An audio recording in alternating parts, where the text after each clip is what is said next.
Bonjour, donc dans cette capsule, on va essayer de répondre à une question. Cette question, c'est comment expliquer la cohésion de la matière à partir de la structure de l'atome de Rutherford à Chadwick.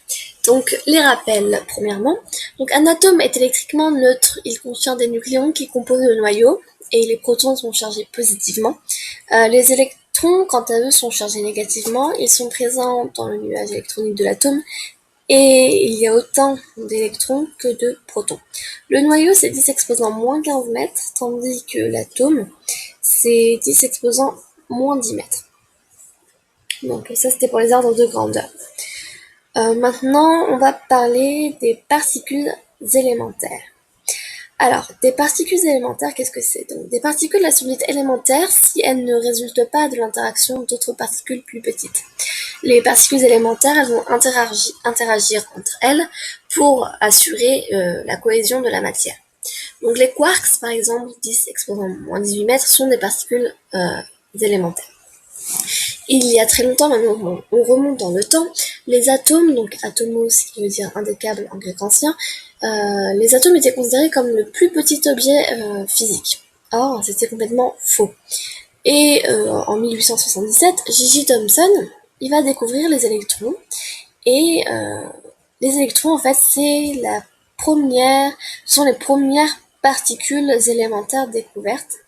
Et J.J. Thomson, il va également comparer en fait la structure de l'atome à un pudding au raisin, parce que les électrons sont censés représenter les raisins et que la pâte est en fait tout ce qui constitue le positif de l'atome.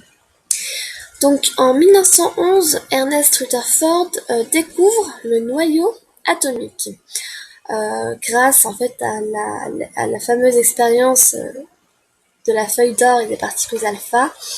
En fait, il a placé une feuille d'or très très fine au milieu d'un détecteur en sulfure de zinc, et il a décidé de bombarder cette feuille d'or avec des particules alpha qui étaient chargées positivement. Et en fait, il s'est rendu compte que les particules alpha, certaines particules du moins, ont réussi à traverser la feuille d'or. Il s'est donc dit que l'atome était composé de vide, que sa structure était lacunaire. Mais ce qui est plus important que ça, c'est que en fait, certaines particules alpha étaient déviées par la feuille d'or. Donc, Ernest Rutherford, il s'est dit qu'il y avait quelque chose dans l'atome d'or, qui repoussait en fait les particules alpha qui étaient chargées positivement. Et ce qui repousse quelque chose de positif, ce ne peut être que quelque chose de positif, parce que deux charges positives vont en fait se repousser l'une de l'autre. Et donc, c'est la découverte du noyau atomique, alors qu'à la base, il voulait simplement connaître l'emplacement des électrons dans l'atome. Il a finalement découvert le noyau atomique en 1911. Donc ensuite, c'est en 1932 que Chadwick prouve la présence de neutrons dans le noyau. Et il est vrai que si la matière n'était pas accompagnée de neutrons, s'il n'y avait que des protons, la matière elle ne pourrait pas en fait être compacte. C'est impossible. Et du coup, comme vous l'avez vu, donc il y a le modèle de Niels Bohr. En fait, Niels Bohr s'est inspiré de la découverte des neutrons pour son modèle en fait des couches électroniques K, L et M. Voilà. Donc en premier S, on va s'intéresser à 3 particules élémentaires seulement. L'électron, le proton et le neutron.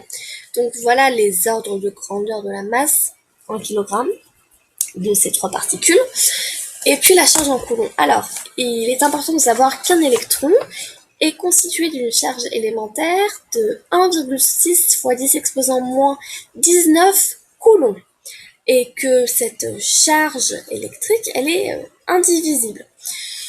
Donc ici, il y a des petits rappels aussi à faire. Alors je rappelle que X est le symbole du noyau, A est le nombre de masse et Z est le numéro atomique, donc le nombre de protons. Vous avez l'exemple du carbone à côté. Voilà. Alors du coup, on va se demander comment en fait ces différents éléments vont, les trois particules, comment est-ce qu'ils vont interagir, comment ils vont agir entre eux afin de faire cohérer la matière en quelque sorte. Et c'est pour ça qu'on va utiliser l'interaction électromagnétique, parce que cette interaction en fait elle est dominante dans l'échelle atomique. Et il faut savoir qu'elle n'agit qu'entre des objets portant une charge électrique Q. Elle peut être soit attractive, soit répulsive, et sa portée elle est infinie, mais son influence elle diminue lorsque la distance entre les deux charges augmente. Voilà, tout ce qu'il faut savoir pour cela.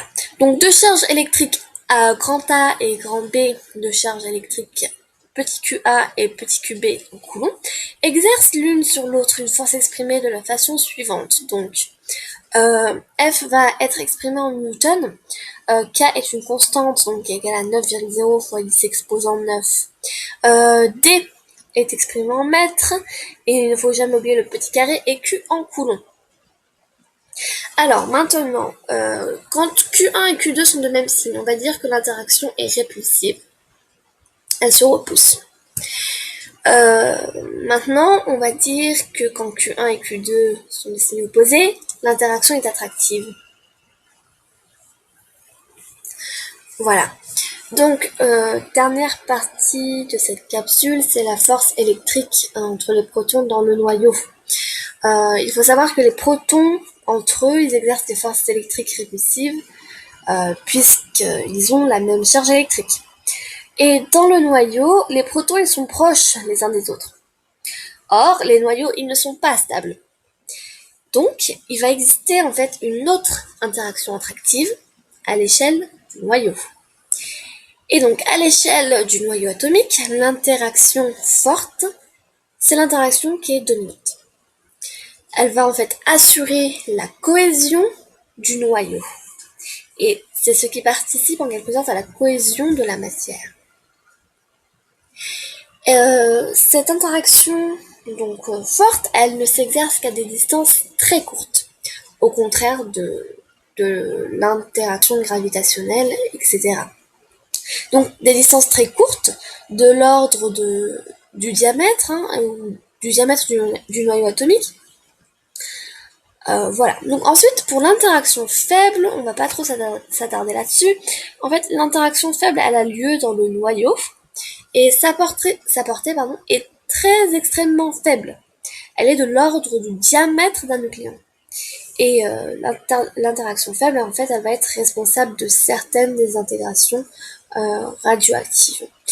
Voilà. Donc, ce qu'il est important de retenir de cette capsule, c'est que pour les échelles telles que le noyau, à l'échelle du noyau, l'interaction va être forte et attractive.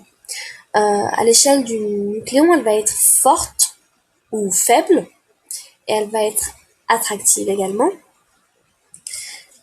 Ensuite, à l'échelle donc de l'homme, de la molécule et de l'atome, l'interaction va être électromagnétique. Et dans chaque cas, elle va être attractive ou répulsive. Donc voilà, c'est tout ce qu'il y avait à savoir.